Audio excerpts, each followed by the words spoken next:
स्तुती करतो की आमच्या सर्वस्वाला तू उल्हासाने भरला आहेस. तुझे जे आम्ही लोक आहोत, आम्ही या भारत देशामध्ये राहत असताना, या भूतलावर राहत असताना तू आम्हाला आनंदी करत आहेस, त्याबद्दल तुझे धन्यवाद. धन्यवाद प्रभू परमेश्वरा. तुझ्यापासून असलेला हर्ष हा आमचा वाटा होवो. पवित्र आत्मा तू आमच्यामध्ये वस्ती करावी. तुझं दैवी ज्ञान व बुद्धी हा आमचा वाटा व्हावा म्हणून आम्ही तुझ्या जवळ विनंती करतो.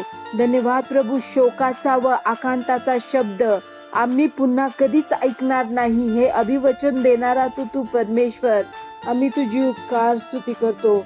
धन्यवाद प्रभू राजा. रे बाशे बाला बासे खाला बसो खोरो बोदो खोलो खोलो मसू. धन्यवाद प्रभू परमेश्वरा. पूर्ण आयुष्य देणारा तू परमेश्वर, आम्ही तुझी उपकार स्तुती करतो. धन्यवाद प्रभू परमेश्वरा. यशयाप्रमाणे आम्ही घरे बांधू आणि त्यात राहू, द्राक्षमळे लावू व त्याची फळे खाऊ. आम्ही घरे बांधू आणि दुसरे त्यात राहतील, जे आम्ही लावू ते दुसरे खातील असे कधीच होणार नाही, त्याबद्दल तुझे धन्यवाद. ज्या गोष्टीसाठी आम्ही श्रम करणार, जी यावेळेस आम्ही श्रम करत आहोत की तुझ्या राज्याच्या वाढीसाठी, तुझ्या राज्यामध्ये सुव्यवस्था येण्यासाठी, हे निश्चित आम्ही आपल्या डोळ्यांनी पाहणारच आहोत, त्याबद्दल तुझे धन्यवाद. आणि हे आम्ही करत असताना आमच्या स्वतःच्या घराला तू उजाड कधीच ठेवणार नाहीस, त्याबद्दल आम्ही तुझे आभार मानतो.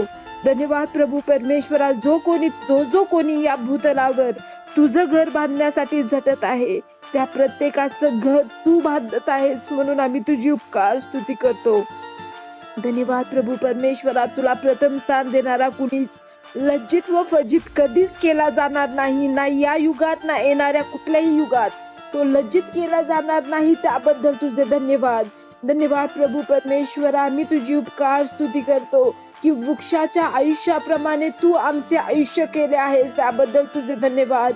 धन्यवाद प्रभू परमेश्वरा. ज्या हातांनी आम्ही श्रम करतो त्या श्रमाचे फळ पूर्णपणे उपभोगण्यासाठी आणि ते पण स्वस्थतेने आशीर्वादितरित्या आम्ही उपभोगणार.